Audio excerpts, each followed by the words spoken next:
सरमणिरिव तमसां राशिं नाशयति विघ्नानां हरिरेव जगदेव हरिः हरितो जगतो नहीं भिन्न तनुः इति यस्य मतिः परमार्थगतिः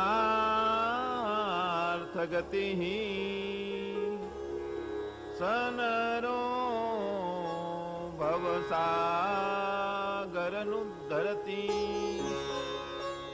यं ब्रह्मा वरुणेन्द्र रुद्रमरुतस्तुन्वन्ति दिव्यैस्तवैर्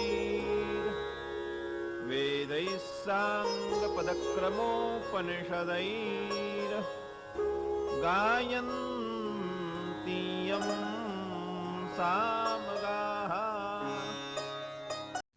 थोड़ा सा नीचे जाएंगे ना, समुद्र के अंदर कोई हलचल नहीं। उसी प्रकार महापुरुषों के अंदर कोई हलचल नहीं। सत्यम शुभम शांतम अद्वैतम, अपनी अद्वैत की मस्ती के अंदर वो रहते हैं और मस्त पड़े बैठे हैं। तो वो राजा जो संत दर्शन के लिए जा रहे हैं, सत्संग के लिए जा रहे हैं, तो उनका एक कहार कमजोर हो गया, भाग गया, मर गया, कुछ भी हो, तीन रहे, पाल के नीचे रख दी गई। तो राजा को भगवान एक नहीं है, तो ढूंढो कोई दूसरा, पकड़ के लाओ, पालकी में जोतो। तो जब दूसरे कहार ढूंढने गए तो ये महात्मा ही बैठे। महापुरुष कहते क्या हो, कभी घी घड़ा, कभी मुट्ठी भर चना, और कभी वह भी बनाओ। कभी घी के अंदर डालते, दूध के अंदर डालते, बढ़िया मालपुए खाते हो, बढ़िया गुलाब जामुन खाते, बढ़िया बासुंदी खाते, और कभी चने भी खाते हैं, और कभी वह भी नहीं मिलता है। ये स्थिति है। कभी फूलों को शैया पर सोते हैं। आजकल डनलप है, पहले जमाने में बढ़िया फूल की शैया बनती थी, फूलों का बिस्तर और वहां मस्ती से सोते थे। कभी फूल की शैया है और कभी कांटों की शैया है। कभी ऐसे ही मस्ती से गुजार भी देते हैं, लेकिन उनके मन पर किसी प्रकार का प्रभाव पड़ता नहीं। तो बैठे हैं मस्ती से, तो कहा रहा है कि देखो ये बढ़िया तगड़ा है, बहुत अच्छा काम आएगा। इसको उठाया है और उठा करके ले चले, पालके में जोता है। जब पालकी चल पड़ी तो जब रास्ते में कीड़ी मकोड़े कुछ आता है, जानवर आता है, तो उछल करके चलते हैं। जब वो उछलते हैं तो अंदर राजा को कष्ट होता है, तो वो अंदर से कहते ठीक चलो, मुझे कष्ट होता है। तो तीन तो नौकर है, वो घबराते थे कि राजन हम नहीं ऐसा करते हो, ये जो नया आया है उछल उछल के चलता है, कभी रुक जाता है, कभी भागता है, हम क्या करें। तो उसने अंदर से कहा कि तुम्हें बड़ा बोझ हो रहा है ना, तुम्हें ठीक करना होगा। तब जड़ भरत महात्मा कहते कि तुम मुझे ठीक करने वाले कौन होते हैं? तुम अपने को राजा समझ रहे हैं, लेकिन एक समय ऐसा भी आ सकता है तुम्हें मैं पराजित कर दूं और मैं राजा बन जाऊं। मैं पालकी में बैठ सकता हूं, तुम्हें कहार बना सकता हूं। ऐ पालकी में बैठने वाले, जिसको तुम सत्य समझ करके चल रहे हो, ये संसार मिथ्या है। मिथ्या किसको कहते हैं? ना सत है ना असत है। सत और असत दोनों से जो विलक्षण पदार्थ है उसको कहते हैं मिथ्या, उसको कहते हैं मिथ्या। अब ज्यादा नहीं बोलता हूं, उसको उपदेश दिया है। जब बढ़िया उपदेश देने लगे यार यार यार कोई गड़बड़ हो गई। किसी महापुरुष को मैंने अपने पालकी में जोत दिया, नीचे आए हैं, उसको साष्टांग दंडवत राजा करता है, भगवान क्षमा कर देना। मैं इंद्र का जो वज्र है उसको भी नहीं डरता, शूल को नहीं डरता, त्रिशूल को नहीं डरता, लेकिन किसी महापुरुषों के मुख से यदि कुछ निकल गया उसको भगवान डरता हूं। भगवान आपको बहुत कष्ट दिया, आपको बोझ हुआ ना, तो बोले बोझ किसको हो सकता है?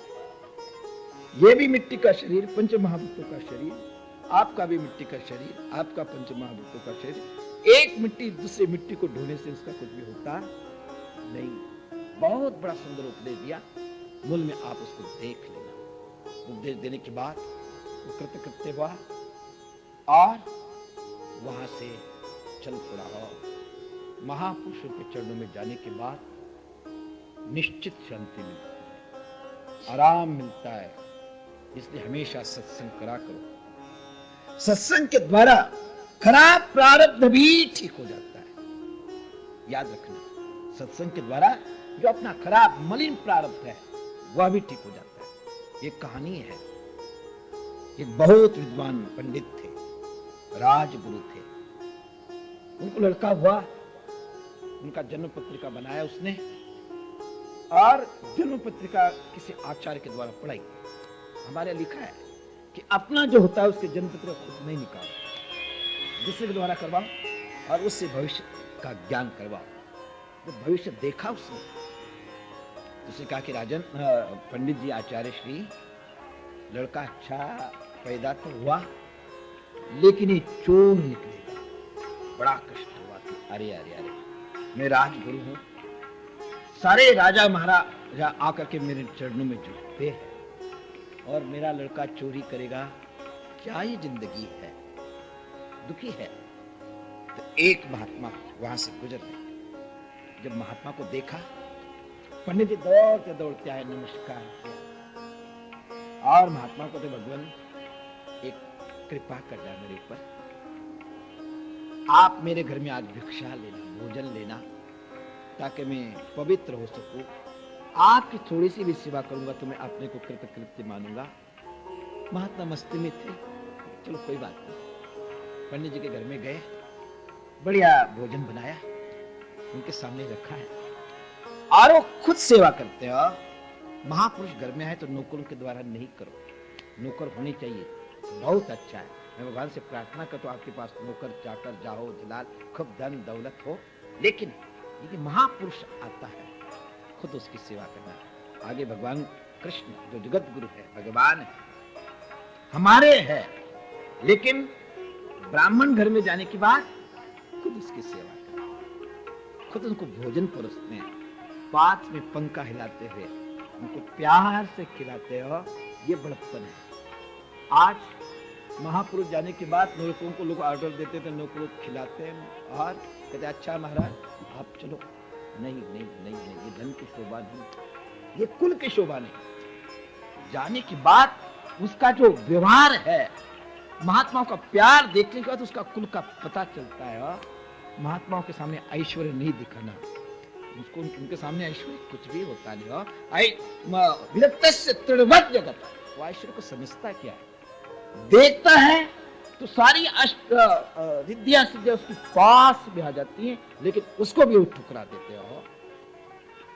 रामायण की एक कथा है ना, जिसमें प्रभु राम चित्रकूट चले गए, उसके बाद में भरतलाल आए। तो ये तो थोड़े ही थे, भरतलाल के पास बहुत से सेना है, प्रजा है, सब कुछ है।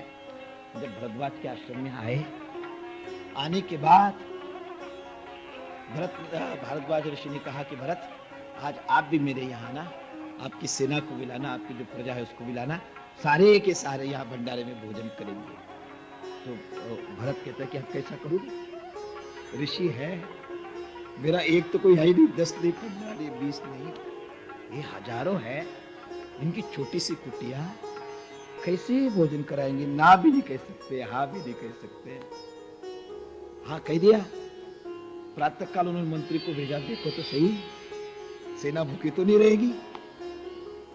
जब मंत्री ने देखा है, इतना बढ़िया तंबू लगे, श्वेत कपड़ों का तंबू लगा है और वो जो नीचे पटरे रखे हैं, सोने चांदी की थाल है, कटोरिया है।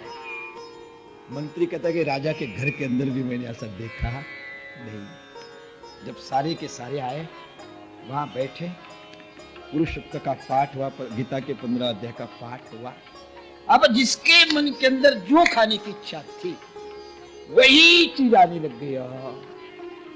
सोने की व्यवस्था की, डल्लब के गद्दे लगे हैं, गिरकनी के जैसे आवाज, सेना कहने लगी कि आओ अब आगे क्या जाना, भगवान यही रुक जाओ, बड़ा आनंद है। संकल्प करते हैं, सारे पदार्थ सामने आते हैं। ये केवल कहानी नहीं, सचमुच की चीजें और इतिहास रिद्धि सिद्धि उनके पीछे आती है, लेकिन उसका वो अंगीकार करते नहीं। नते शुरमते धा। तो महात्मा को पंडित भोजन कराने लग गए, परोसने लग गए। परोसते परोसते उनके आंख से आंसू आ गए।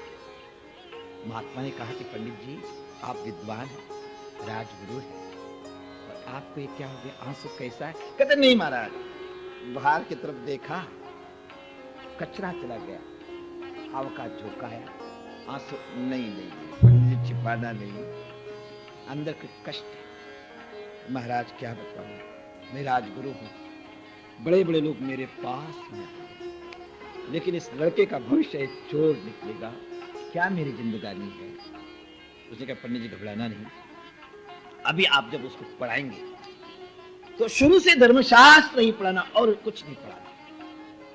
उसको पढ़ाया, जब समय आया, समय काम करता है, वो चल पड़ा। कहां जाता है, क्या जाता है, कुछ पता नहीं।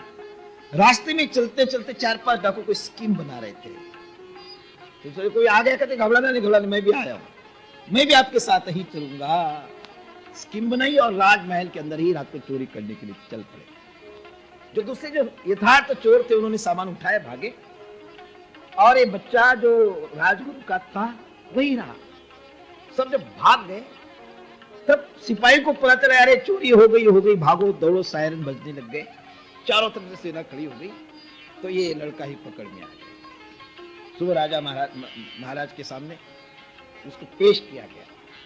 जब राजा ने देखा कि अरे आप गुरुजी के लड़के तो नहीं? कहते हाँ महाराज, मैं वही हूँ। फिर? कहते फिर का पता नहीं। कहते चोरी करने आए थे? कहते हाँ। अकेले थे? कहते नहीं, और 4-5 थे, वो चोरी करके भाग गए। कहते भाई, जहां आपको पकड़ा गया वहां करोड़ों रुपए की संपत्ति है, आप भी लेके भाग जाते। कहते महाराज मैं क्या करूं, जिस चीज को भी उठाता था तो मेरे सामने वो धर्म शास्त्र आ जाता था, इसको पकड़ने से, इसको चोरी करने से ये पाप होता है, इसको चोरी करने से ये पाप होता है। तो मैं ढूंढ रहा था किसकी चोरी करो कि मुझे पाप न लगे, कुछ भी चोरी न कर सकाओ, ये धर्मशास्त्र है। वो 13 कदम गिरने देगा नहीं। इसलिए कथा या सत्संगति किम न करोति पुंसाम, धर्मशास्त्र क्या नहीं कर सकता है, इस जीवात्मा को परमात्मा बना देता है। और इसलिए हमेशा सत्संगति करनी है, धर्मशास्त्र पढ़ना है, और तभी जीवन सफल बनेगा, अन्यथा मुश्किल है। अब इंद्र अपने सभा में बैठे हैं। जब व्यक्ति अपने ऐश्वर्य में आ जाता है, पहले कभी सादा अवस्था में बैठा भी, तब वो किसी को नमस्कार कर लिया, अपना बना लेता है, लेकिन अपने ऐश्वर्य में आ जाता है तो किसी को कुछ समझता नहीं। तो इंद्र बैठे हैं और गुरुदेव आ गए।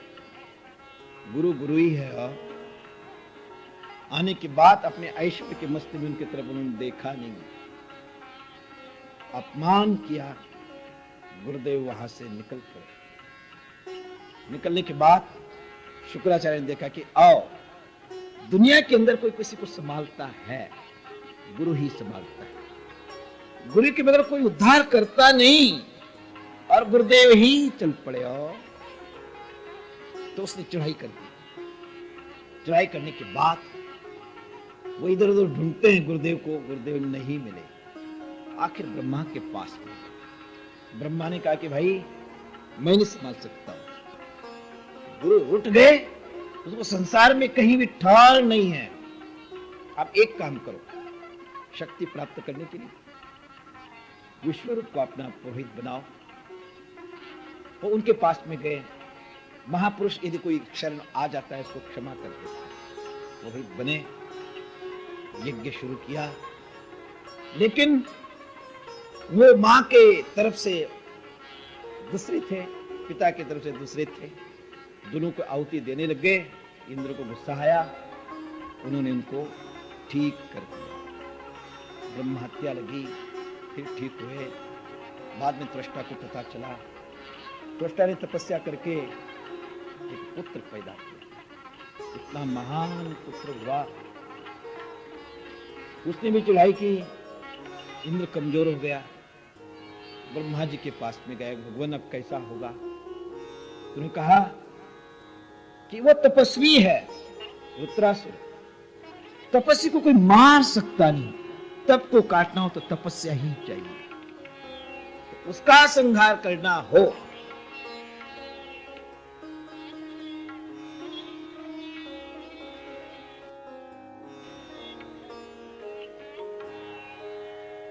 पास में गया, सर्वे स्वार्थम समीप, सारे के सारे स्वार्थी हो। ऋषि का हड्डी रेणु उसको समाप्त करना है, लेकिन स्वार्थ के लिए उनके पास में जाने के बाद भी उन्होंने प्रार्थना की, भगवान कृपा करो। वृत्रासुर सारे संसार को परेशान कर रहा है, उनको मारने के लिए हमको वज्र चाहिए। तो वज्र केवल आपके हड्डी से बन सकता है। महापुरुष महान होते हैं, यदि किसी का उपकार होता है सर्वस्व दे देते हैं। उन्हें कहा कि ले जाओ समाधि में बैठ, काम धेनु के द्वारा सारा निकाला, हड्डी निकाली है, इसका वज्र किया। लंबा चौड़ा बताना नहीं मैंने। जब उसके ऊपर वज्रासुर वज्र का प्रहार करने के लिए उठाता है, वहीं भगवान का दर्शन करता है, भगवान से प्रार्थना करता है, भगवान आजाद करता है। भगवान आप करुणा वर्णालय है, आखिरी दर्शन करने के लिए आए। मैं तो वही हूं जिस प्रकार अभी अभी अंडे से पंछी का बच्चा निकला, वो मां पर अवलंबित होता है, उसी प्रकार का मैं हूं। भगवान का दर्शन करते करते करते करते वो मुक्त हो गया। ये तपस्या का फल है, महापुरुषों के दर्शन का फल है। इंसान भगवान के शरण में जाने के बाद वो अपने आप मुक्त हो जाता है। अब हिरण्यकश्यप हिरण्याक्ष का वध होने के बाद बहुत वेदांत उसने उनकी माता पिता बहन को समझाया है, लेकिन वेदांत स्वयं उसका तत्व का चिंतन करता है तो मुक्त करता है, और केवल दूसरे को उपदेश देता है तो उसको राक्षस बना देता है, राक्षस है। अब वो सोचता है कि इस विष्णु का बदला कैसा लिया जाए। तुम सोचा कि तपस्या से ऐसा बल प्राप्त करूं मैं, उसके द्वारा ये देवता कभी भी ऊपर उठेंगे नहीं। वो कयादू के पास में गया है, और जाने के बाद कयादू कहते, कयादू अब मैं समाधि लगाने के लिए 10,000 की समाधि लगाने के लिए जा रहा हूं, आप संभल के रहना। कयादू को बड़ी शांति मिली, बड़ी शांति मिली। एक दिन आपको मैंने कहा था, दुनिया में जितने भी महापुरुष, जितने भी दार्शनिक, जितने भी साइंटिस्ट हुए हैं, उनको बड़ा बनाने के लिए उनके पीछे उनकी पत्नियों का हाथ है, उनकी तपस्या है, तभी वो बड़े बने। दूसरी बात, कयादू वो सोचते आज तक इन्होंने परमात्मा का नाम नहीं लिया, और आज समाधि लगाने के लिए जा रहे हैं, मेरा अहोभाग्य है। वो जब चल पड़े समाधि लगाने के लिए, मैंने एक दिन आपको कहा था 3 गुण है, सत्वगुण, रजोगुण और तमोगुण। उसमें सबसे खतरनाक कोई चीज है तो रजोगुण है। ये फिसलने वाली जमीन है, जहां गंगा जी है ना, घाट है, तो घाट कोई साफ नहीं करता है तो उसमें काई जम जाती है। उस काई पर यदि अचानक पैर गिरा तो वो उसको गिरा देती है और जल्दी उठने देती नहीं, भयानक चीज है। और तो उसी बार रजोगुण, रजोगुणी का कभी भी उद्धार होता नहीं, सत्वगुणी का तो हो ही जाता है, और तमोगुणी का भी कभी कभी उद्धार जल्दी हो जाता है ना। वो जो निश्चय करता है करके छोड़ता है, और राक्षस है, तमोगुणी है। लेकिन यदि कोई सोच लेते हैं लोग तो करके रहते हैं।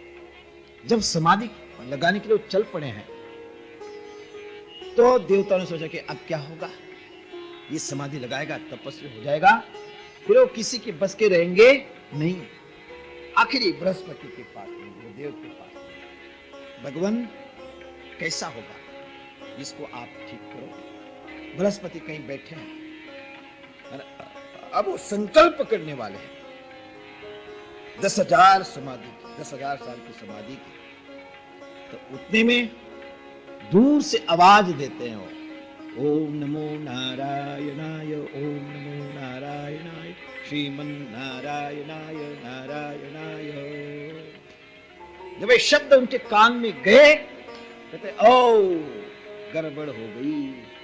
प्रथम ग्रासे मक्ष का पात है, भोजन का पहला ही ग्रास लिया, लेकिन उसके अंदर मक्खी चल गई, बाहर आ जाता है। मैं शुभ कार्य करने के लिए जा रहा हूं, समाधि लगाने के लिए जा रहा हूं, उतने में ही ये क्या हो गया, अब समाधि नहीं लगाऊंगा, अपशकुन हो गया। लौट गया, और लौट के आने के बाद जब कयादू ने देखा कि आश्चर्य उसको हो गया कि आज तक ऐसा कभी हुआ ही नहीं। इन्होंने जो सोचा करके आते हैं, और 10,000 साल के बाद लौटूंगा बोल के गए, और दूसरे दिन लौट के आ गए। उससे पूछा कि भगवान क्या हुआ, रघुकुल रीत सदा चली आई के जैसा, प्राण जाए परि वचन न जाए। आप लोग कुछ बोलते करके छोड़ते हैं, और 10,000 साल का निश्चय करके आप जल्दी लौट के आए। कहते कयादू क्या बताऊं, गड़बड़ हो गई। कहते हुआ क्या, जब मैं समाधि लगाने वाला था तो मेरी शत्रु का नाम की आवाज आई। कौन शत्रु है, क्या आवाज आई, तो कैसे नहीं, किसी ने ओम नमो नारायण, जय श्रीमन नारायण नारायण नारायण की आवाज लगा दी। कहते क्या हुआ, क्या हुआ। इस निमित्त से कई दफे परमात्मा का नाम उसने लिवाया। लेने के बाद उसको जो भोजन अच्छा लगता है, प्यार से भोजन बनाया, प्यार से खिलाया।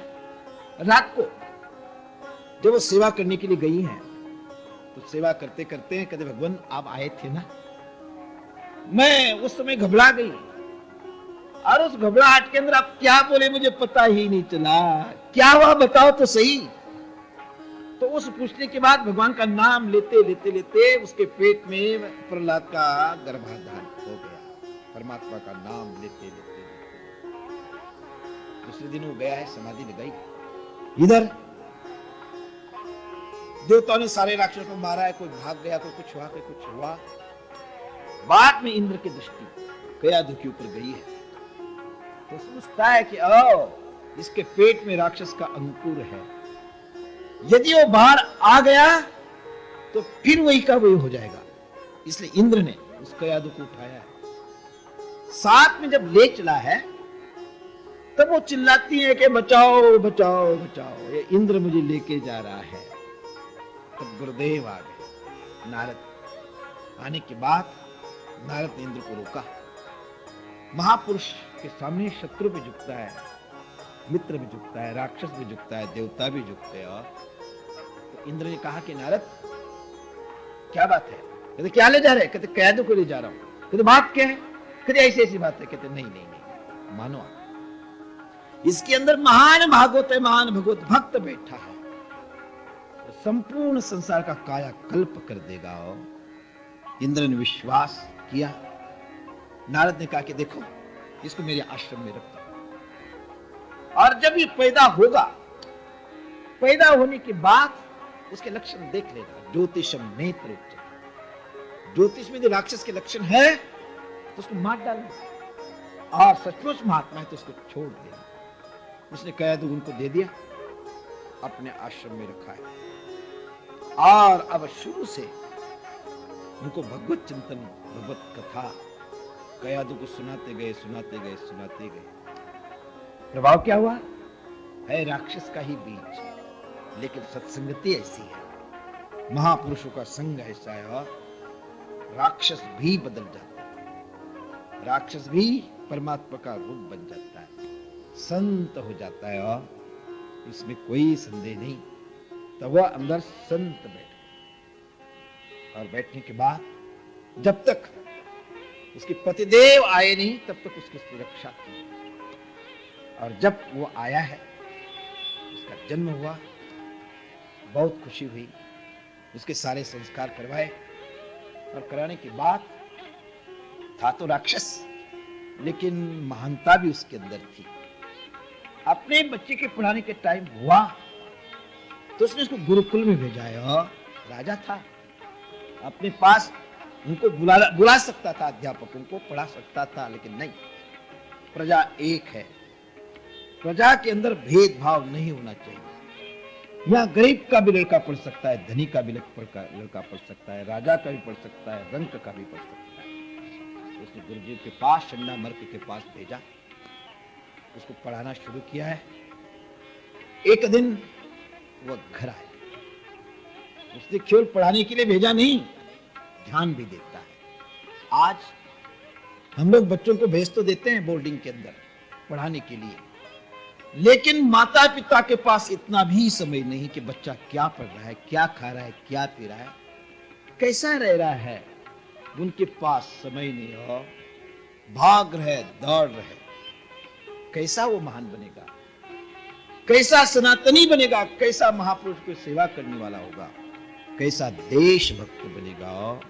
जो लोग खिला दे वही खाना, वो जो खिला दे वही पीना, वो वैसे ही बनेंगे और वैसे ही बनेंगे।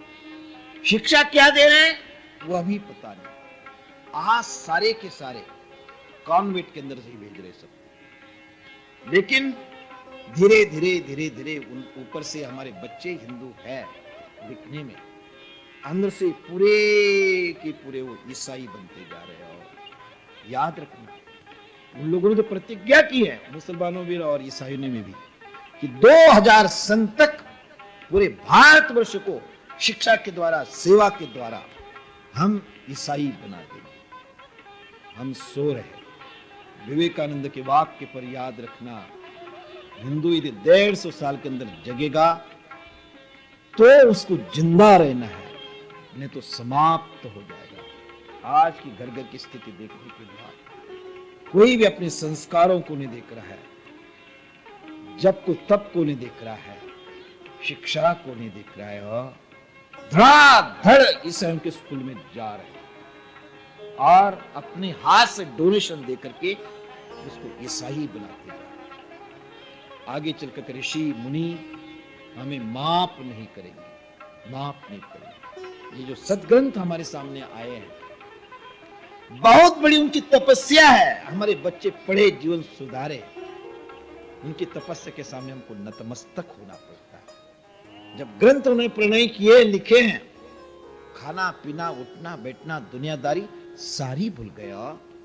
ये कथा यहां उसका कोई संबंध नहीं, सच्ची कथा पाठ हमारे वो देव कर रहे हैं। मैं तो समय से कथा कर रहा हूं, बोल देता हूं, बाहर की है। एक संत है, वाचस्पति मिश्र उनका नाम है, बहुत बड़े विद्वान, सारे शास्त्रों पर विद्वतापूर्ण उन्होंने लिखा है। उनका एक एक शास्त्र पढ़ेंगे लगेगा ये वेदांती है, ये नैयायिक ही है, इस प्रकार की लिखने लिखते हैं। बचपन की उनकी कथा है, शादी करने की उनकी इच्छा थी नहीं, लेकिन माता पिता ने शादी कर दी। शादी करके घर में आए, पता ही नहीं उनकी देवी भी आई है। वो ग्रंथ का प्रणय करते जा रहे, लिखते जा रहे, और जो देवी घर में आई उसकी सेवा करती जा रही, सेवा करती जा रही। 30 साल तक सेवा की उसने। उस जमाने में इलेक्ट्रिसिटी थी नहीं, तेल के दिए जलाए जाते थे। तो जो दिया के बाती हैं वो जब जलती हैं तो कभी कभी काली मां आ जाती है। रात को 12-1 बजे तक वो लिखते जा रहे हैं, वो काली मां आई है, लाइट कम हो गया। तो रात को 1 बजे उनकी पत्नी, धर्म पत्नी आकर के वो काली मां को उसने हटाया, और हटा करके तेज आ गया, लाइट आ गई, और लिखने में आनंद आया, आंखों को आनंद आया। तब उसने ऊपर उठा आंख उठाकर देखी तो कोई स्त्री बैठी। तब वो पूछते कि देवी आप कौन है, इतने रात में कैसे आए, कितना कठिन है वह।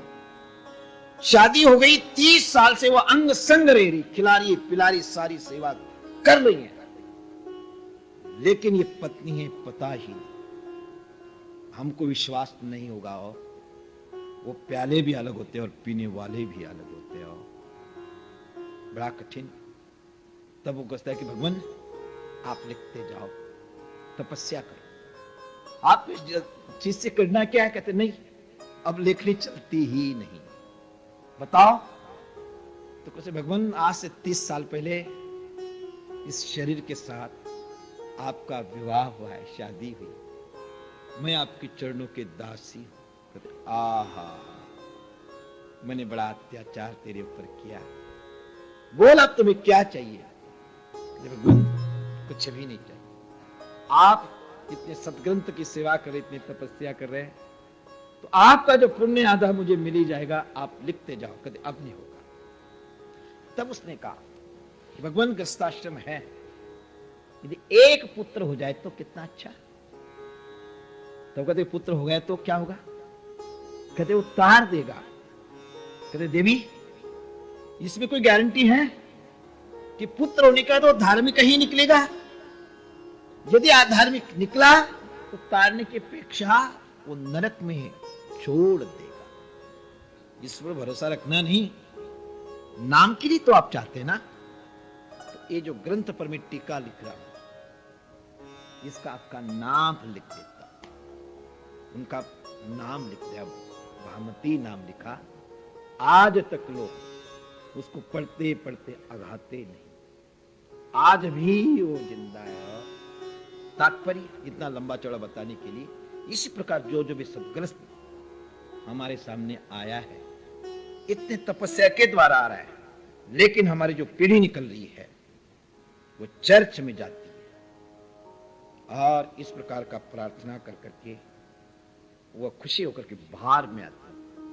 और हमारे ग्रंथों को वो कथा कहानियां बताती है, इसके अंदर कुछ भी नहीं, केवल ब्राह्मणों की कपोल कल्पना है। इस प्रकार का हंसी उड़ाते हैं। तो इन बच्चों की कोई गलतियां नहीं, हम लोगों ने ही उनके हाथों में हमने उनको बेचा है।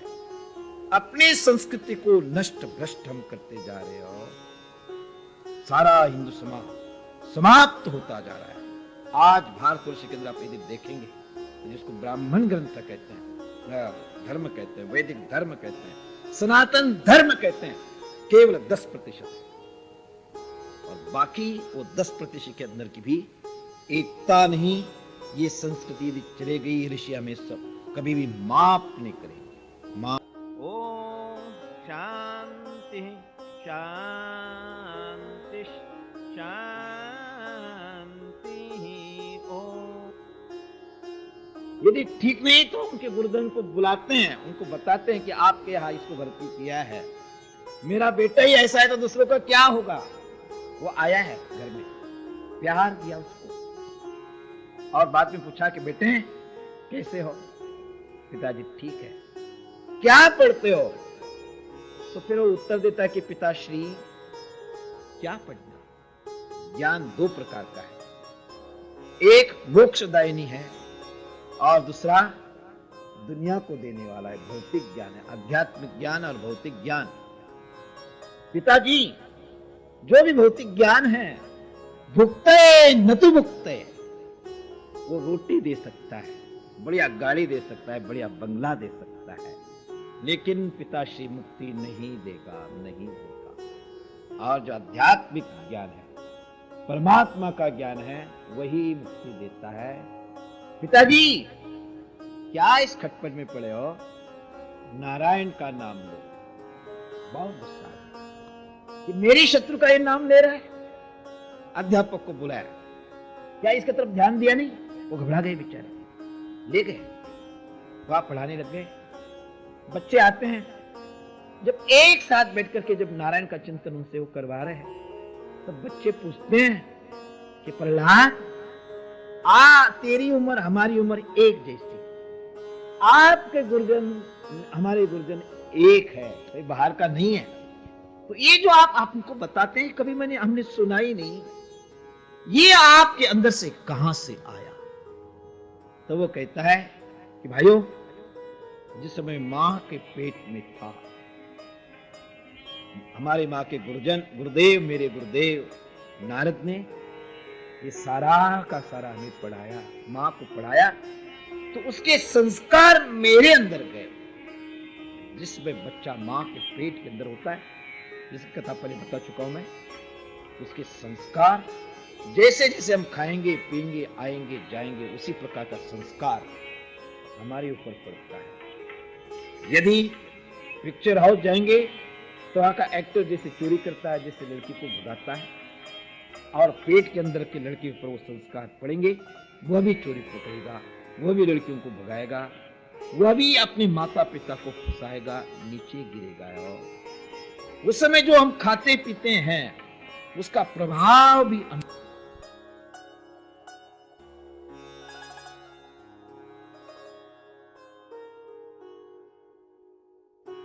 मैगजीन में एक कहानी पढ़ी थी हमने। एक रेंजर ऑफिसर था, वो गोरा था, काला था आपसी, वो बदल गया, एक गोरा अफसर वहां आया, वहां रहने लग गया। जब उसको लड़का हुआ, वहां होने के बाद वो लड़का काला हफ्से के जैसा पैदा हुआ। तो गोरे अफसर ने सोचा कि कोई गड़बड़ है। उसने पिस्तौल निकाला, अब मारना चाहता है। तो रुको, मैं आपके अधीन हूं, पत्नी हूं, अब आप मुझे मार सकते हैं, लेकिन संदेह यही है ना कि लड़का मेरा नहीं, लेकिन मैं प्रतिज्ञा करती हूं इस लड़का आपका ही। कहते इसमें प्रमाण क्या? कहते ब्लड ले लो, आपका भी ब्लड लो, लड़के का भी ब्लड लेना, लैबोरेटरी के अंदर देखो, यदि आपका ब्लड इसके अंदर है तो मानना। देखा तो वही ब्लड। फिर उसको लगा कि हाँ मैं इस प्रकार का हूं, गोरा हूं, ऐसा हूं, ये काला हफ्सी क्यों पैदा हुआ? तो एक ब्राह्मण को बुलाया, मानस शास्त्री था। उसने सारा घर देखा तो उसका जो बेडरूम था, बेडरूम, उसके अंदर पहला जो अफसर था हफ्सी, उसका फोटो लगा हुआ। जब प्रातःकाल रोज उठ के देखती तो पहली नजर उसके हफ्सी के ऊपर ही जाती। तो वो प्रभाव इस बच्चे पर पड़ा और बच्चा काला निकला। और तो जो भी फोटो है, जो भी चित्र है, जो भी सदग्रंथ है, जो भी हम देखेंगे उसका प्रभाव हमारे ऊपर पड़ता है। और आज हम कहीं भी जाते हैं शहरों के अंदर, छोटे शहरों में, गांव में, तो भगवान के चित्र लगे, सब कुछ है, लेकिन शहरों में राम राम अभी उसके अंदर जाता नहीं। आप सब जानते हैं, इसलिए उसको जो जानी हुई चीज है उसको क्या बताना। इन लोगों के फोटो निकालो, कुछ मिलने वाला। आज जिन लोगों को सारे लड़के लड़कियां पूजती है, पहले उनको अपने शहर में गांव में रखते ही नहीं। जो नाचने गाने वाले हैं शहर से बाहर रखते थे, कहते शहर के अंदर रखेंगे तो हमारा संस्कार बिगड़ जाएगा, लेकिन उसका आज मंदिरों में रखा जाता है, बेडरूम में रखा जाता है, जहाँ डाइनिंग रूम है वहां उनके फोटो रखे जाते हैं। तो बच्चे ऐसे ही पैदा होंगे। उसने कहा कि नहीं, ये संत की कृपा है। तो पेट में हमने सुना था, वही ज्ञान आज मुझे भी है। तो अभिमन्यु की भी कथा आपको पता है, महाभारत। जिस समय चक्रव्यूह की रचना गुरुदेव ने की है, द्रोणाचार्य ने, अर्जुन और भगवान कृष्ण समंत पद तक दूर चले गए ना। आज धर्मराज ने, भीम ने सोचा सबने बलना है, चक्रव्यूह के अंदर जाने की किसी की तो क्षमता नहीं, ज्ञान नहीं, कैसा होगा। रो रहे हैं। अभिमन्यु 16 साल का था। वो कहा कि पिताश्री घबराना नहीं, चक्रव्यूह का भेदन करना मैं जानता हूं। हाँ, गलती एक है, अंदर जाने के बाद बाहर निकलने का ज्ञान मेरे अंदर नहीं। कहते बेटे, मैं भीष्म पितामह इतने बड़े बड़े हैं, ये हम जानते नहीं, आपने कैसा जाना, आपकी तो छोटी सी उम्र है। तूने कहा कि पिताजी, जिसमें मां के पेट के अंदर में था, मेरे पिताश्री ने चक्रव्यूह की रचना कैसी की जाती है, उसके अंदर कैसा चला जाता है, ये सारा का सारा ज्ञान मेरी मां को बताया था। लेकिन जब उससे बाहर कैसा आया जाता था, ये बताना ही वो चाहते, तो मेरी मां को नींद आ गई। तो वो चीज उन्होंने बताई नहीं है।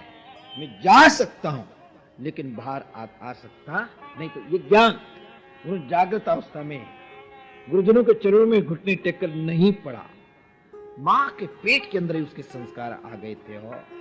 तो उसी प्रकार प्रहलाद कहते हैं कि मैं मां के पेट में था, उसी समय ये संस्कार आए। सब देखने के बाद हिरण्यकश्यप सोचा कि अब ठीक नहीं, ये शत्रु ने इसको बिगाड़ दिया, इनके जासूस यहां है, मेरा राज्य को नष्ट भ्रष्ट तहस महस करना चाहते हैं। तब उसको मारने की बहुत कोशिश की, आप सब जानते हैं, इसलिए उसका चरण नहीं करता। आखिर उसने पूछा कि बोल तेरा भगवान है कहां? तो कहता कि पिताश्री वो कहां नहीं है, जहां जहां दृष्टि जाती वहां वहां वो है। यत्र यत्र मनो याति तत्र तत्र समाधया, जहां जहां मन जाता है वहीं वहीं वो है ना। वो उठा है, गुस्सा है, खम्बे में है, पिताजी कहां नहीं है, यहां भी है। उसने कर गर गर गर घुमाई और उस खम्बे को मारते हैं तो नरसिंह भगवान पैदा हो गए। और बोलो नरसिंह भगवान की जय।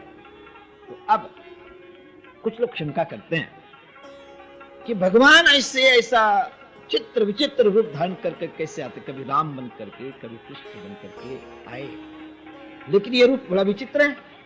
आधा शेर है और आधा मानव है, क्यों है समझ में आता नहीं। अभी अभी मैंने आपको कहा था, ये यथा माम प्रपद्यन्ते, जो जिस भावना से मुझे स्मरण करता है, याद करता है, उसी भावना से मैं आता हूं। जब वो तपस्या कर रहे थे तो तपस्या करते करते करते भगवान ब्रह्मा आए और आने के बाद कहते हैं बोल क्या मांग, आपने बहुत तपस्या की, मैं खुश हो गया।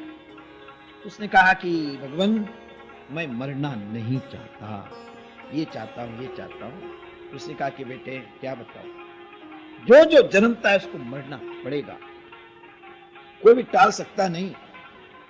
मैं खुद मरण धर्मा हूं। कथाकार एक कहानी बताते ना, एक भक्त था, उसने एक देवी की उपासना की, प्रसन्न हुई, कहते मांग क्या मांगना है? उसका मां मुझे और कुछ नहीं चाहिए, मैं एक अरबी घोड़ा चाहता हूं, घोड़े की जरूरत है, घोड़े की इच्छा है।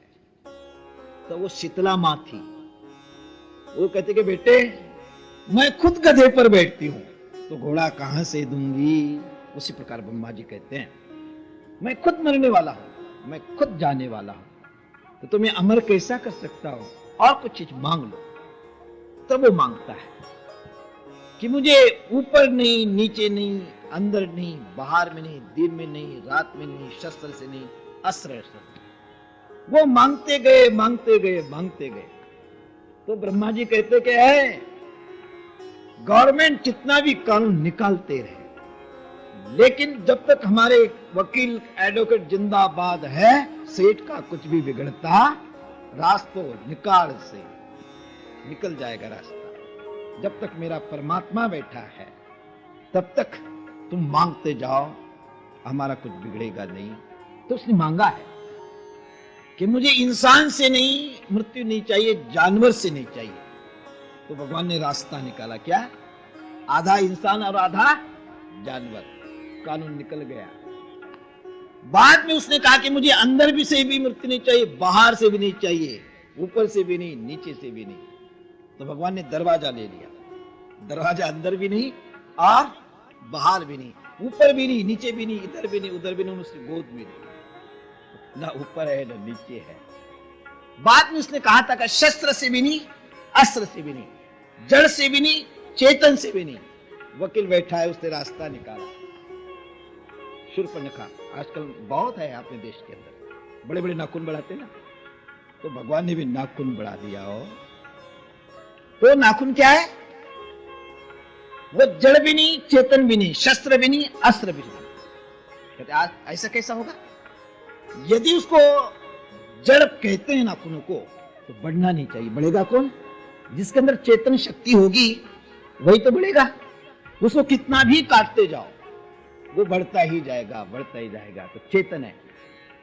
तो चेतन कौन कहते हैं? कहते नहीं, चेतन के अंदर सुख दुख का आघात होगा, खून आएगा, तो उसको हम काटेंगे तो दर्द होता नहीं, खून निकलता नहीं, इसलिए उसको चेतन भी नहीं कह सकते हैं और जड़ भी नहीं कह सकते हो।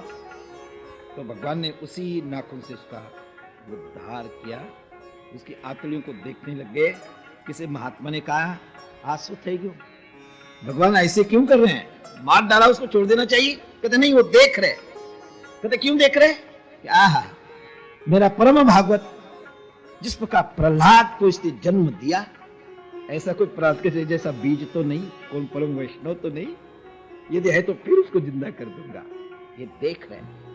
और उसका उद्धार करने के बाद जब कोई किसी का खून कर देता है तो उसका भूत खून उसके ऊपर चढ़ जाता है। तो भगवान के ऊपर भी वो चढ़ा हुआ है।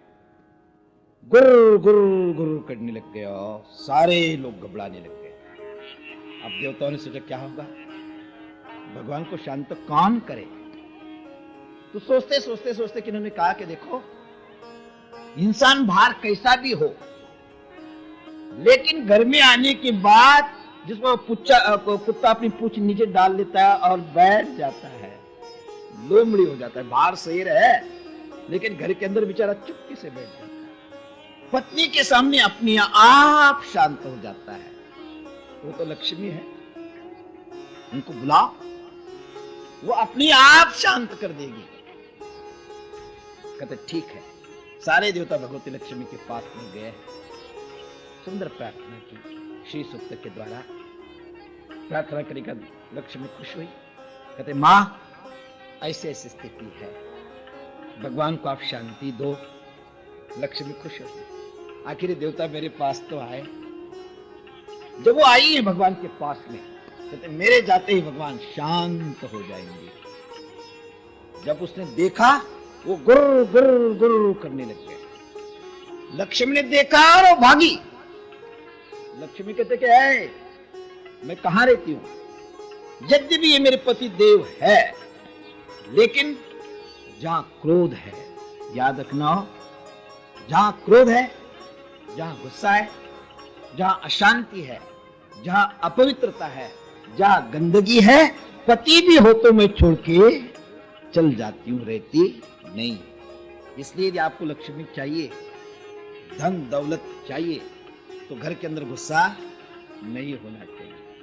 आज दुनिया के अंदर 1 नंबर 2 नंबर 3 नंबर क्यों हो रहा है, इतना ब्लैक क्यों हो रहा है? गवर्नमेंट का दोष, ये दोष, वो तो है ही, लेकिन ज्यादा आपके कारण नहीं हो, दूसरी जगह के। जब घर में वो देवता आता है तो रोज वांट निकलती है, आज जॉर्जेट की साड़ी चाहिए, आज वो साड़ी चाहिए, परसों वो चाहिए, परसों ये चाहिए, ये एक गहना पुराना हो गया, दूसरा घाट चाहिए, तीसरा घाट चाहिए। और बेचारे के पास इतना कुछ तो होता नहीं, इतनी कमाई नहीं है, फिर क्या करेगा वो? उसको तो शांत रखना है, फिर वो चोरी करना शुरू करता है। और चोरी करते करते इतना नीचे आ जाता है। तो ये सारी गंदगी देवियों के कारण आई हो, इसलिए इतना सारा दुख है, दुख है। छोड़ो छोड़ो, क्या करना है, कथा का प्रसंग नहीं है। तो वह मां कहती हैं कि जहां क्रोध है, झूठ है, गुस्सा है, गंदगी है, वहां मैं छोड़ के चले जाती हूँ और अपनी बहन को रख देती हूँ। लक्ष्मी की बहन कौन सी है? कुलक्ष्मी। वो जब घर में आएगी तो झगड़ा ही झगड़ा, माता पिता सास ससुर, इसके पास उसके पास, सारे झगड़े होंगे और वो घर बर्बाद हो जाएगा। देवताओं ने कहा कि देवी सुबह कही गई, आप भाग रहे, आपके पति देव है और आप हमको उपदेश देते हैं आपने शादी क्यों की इनके साथ? कहते जब शादी की थी तो ऐसा नहीं था, इनके दिखाने के दांत अलग है और खाने के दांत अलग है। जिस समय शादी का टाइम आया, जब मैं प्रकट हुई है, ये कथा बाद में आ रही है, बता देता हूं, बाद में छोड़ देंगे उसको। जब प्रकट हुई तो राक्षस मुझे छीनने का कोशिश की, इसने बड़ा झगड़ा हुआ। बाद में देवताओं ने कहा कि घबराना, झगड़ो नहीं, आप हमारे से बड़े हैं, दिखने में भी अच्छे हैं, तो झगड़ने से शांति तो मिलेगी नहीं। ये काम करो, सारे के सारे लाइन से बैठ जाओ और इसके हाथ में जयमाला दे दो, लक्ष्मी के हाथ में। उसको जो भी अच्छा लगेगा उसके गले में माला डाल देगी, उसको दे देना। झगड़ा क्यों कर रहे हैं? राक्षस का क्या, हाँ ये बात तो ठीक है, ये हमको छोड़ करके कहीं जाएगी नहीं, तो सबको लाइन से बैठा दिया। आगे आगे ब्राह्मण लोग बैठे, ऋषि लोग बैठे हैं, देवता बैठे, राक्षस बैठे, सारे प्यार से बैठ गए। लक्ष्मी के हाथ में माला दी, अब वो निरीक्षण करती है, सबके पास में नहीं जाती, वो देख के जाती है, देख के रहती है। अब वो निरीक्षण कर रही है तो सामने ये ब्राह्मण देवता सारे बैठे थे। क्या कर रहे थे? गोमुखी में माला तुझे बैठे, देखो गोमुखी के अंदर माला है और जप कर रहे हैं। बाहर क्या हो रहा है क्या नहीं उनको पता ही नहीं। तो क्षमा कर सो, लक्ष्मी क्या बोलती है? जपी तपी और गपी, उनके पास में कभी भी जाती नहीं। जो हमेशा जप ही करता रहेगा, माला खड़खड़ाता रहेगा, वहां मेरी क्या जरूरत है? कैसे उसके पास जाती ही नहीं। बाद में देखा तपस्वी ऋषि मुनि बैठे, वो भी अपने आत्माराम में रममान होते हैं। कहते जो आत्माराम में ही मस्त है, वहां भी मेरी कोई जरूरत नहीं। ऋषियों को भी छोड़ा उसने। फिर आगे देवता बैठे, स्वरूप अच्छा है, सब कुछ अच्छा है, लेकिन देवता विषयी है। जहां विषय वासना बात बात भरी पड़ी है, वहां भी मैं जाती नहीं। उनको भी छोड़ दा देवताओं को। बात में राक्षस है, शरीर अच्छा है, स्वरूप अच्छा है, सब कुछ ठीक है, लेकिन कहते तमोगुणी है, तमोगुण के पास भी मैं जाती नहीं। फिर अब सुत से आगे जब चली है तो भगवान शंकर मस्ती से बैठे। भगवान शर्फ का जो फोटो देखते ना, वो वैसे नहीं है। कैसे हो? कर्पूर गौरम करुणावतारम संसार सारम भुजगेंद्रहार सदा वसंतम हृदयारविंदे भवम भवानी सहितन। बहुत सुंदर स्वरूप है। और तो जब लक्ष्मी को देखा, वो सोचते आओ, भगवान ने जो आंखें दी है सुंदर पदार्थ देखने के लिए, जिससे सुंदर चीज कोई हो नहीं सकती है। जब लड़की की शादी होती है ना, तो कई लोग अपने अपने दृष्टिकोण से सोचते हैं, क्या क्या कि जो अपने बंधु बांधव है वो क्या सोचते हैं कि हमारी बिटिया, हमारी लड़की जिस घर में जा रही है, वो कुल हमसे बड़ा हुआ तो हमारे बड़े बड़े का अच्छा हो। वो कैसा है क्या है वो देखते नहीं, फिर उस लड़की को दे देते। और मां क्या सोचती है कि उसके घर में सोना कितना है, जमीन जायदाद कितना है, पैसा कितना है। यदि पहले जमाने की माता है, आजकल की नहीं, वो देखते कि यदि सोना है तो मेरी लड़की बैठे बैठे खाएगी, सुख से रहेगी। वो काला है, छोटी छोटी उसकी आंख है, उसकी आंखों से पानी बहता है, मोटा नाक हो, कैसा भी हो, लेकिन संपत्ति है तो हमारी लड़की ठीक रहेगी, उसको दे दो। ऐसी पहली माताएं सोचती थी। माता वित्तम, और पिता वो सोचता है कि आओ पिता शतम। पिता देखता था इसके पास संपत्ति कितनी, ये नहीं देखना उसने, इसके पास विद्या कितनी है। यदि उसके पास विद्या है, लड़की मेरी ठीक है।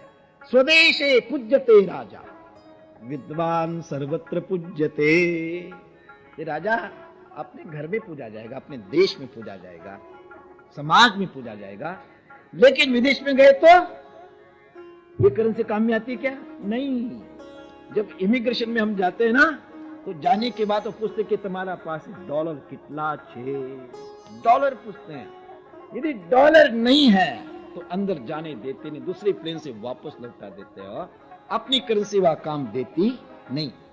लेकिन विद्या यदि है तो वहां जाने के बाद भी बहुत करोड़ों रुपए, अरबों डॉलर कमा लेता है। तो पिता सोचता है कि पिता शतम, लड़का पढ़ा लिखा होना चाहिए, उसी को मेरे हम अपनी लाडली बेटी देंगे। हो पिता शतम बांधवा कुलमिच्छति और मिष्ठान्नम इतरे जनाः। दूसरे जो सगे संबंधी कहते कि आओ मिठाई कितनी होगी, चकाचक होगी कि नहीं। यदि वहां बढ़िया खाना पीना होगा, लड़की को दे दो, बाकी देखा जाएगा। लेकिन जब लड़की को देखा जाए, वो क्या चाहती है? कन्या वरेते। कन्या देखती है कि जिसके साथ मैंने शादी करनी है वो दिखने में कैसा है।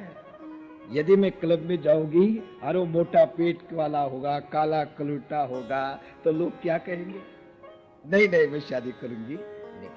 यदि अच्छा है तो कहते कोई देखती ना, लोग पढ़ा लिखा देखती ना, कुछ देखती, देखने में अच्छा होना चाहिए। दूसरी बात लक्ष्मी देवी जब उनके सामने गई हैं, आगे जाना नहीं, इसी को मैंने वर्णन करना है।